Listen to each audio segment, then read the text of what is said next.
Hello বন্ধুরা, কেমন আছো তোমরা? আজ আমি নিয়ে এসেছি টেস্টি টেস্টি রান্না। আজ আমি বানাবো আমার মতো করে চিকেন দো পেঁয়াজা।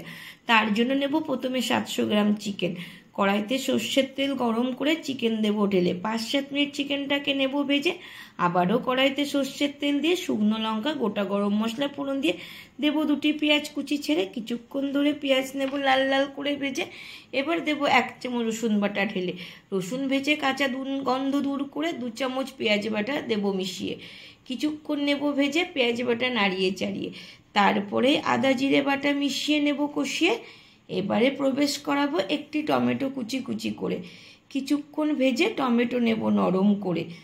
গুঁড়ো মশলা ধনে, গোলমরিচ, হলুদ, লঙ্কার গুঁড়ো, কাশ্মীরি লঙ্কার গুঁড়ো, লবণ দেব প্রবেশ করিয়ে। সামান্য জল দিয়ে গুঁড়ো মশলাগুলোকে নেব ভালো মতো কষিয়ে। কষানো ঠিক মতো হলে মেশাবো 2 চামচ টক দই। এই সময় গ্যাসটা থাকবে ধিমে আঁচে। সময় ধরে কষিয়ে কষিয়ে মশলাটা নেব রেডি করে। তেল ভাসলে ভাজা চিকেনগুলো দেব ঢেলে।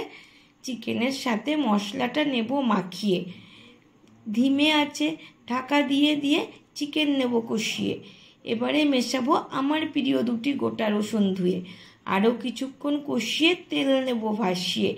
এবারে মেশাবো কয়েকটি ভাজা আলু টুকরো দিয়ে। পরিমাণ মতো গরম জল ঢেলে ঝোল নেব ফুটিয়ে।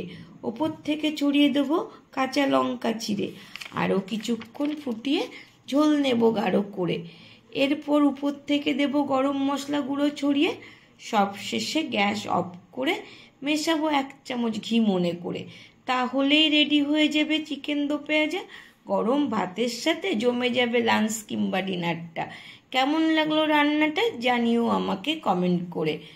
ভালো থেকো বন্ধুরা, টাটা বাই বাই।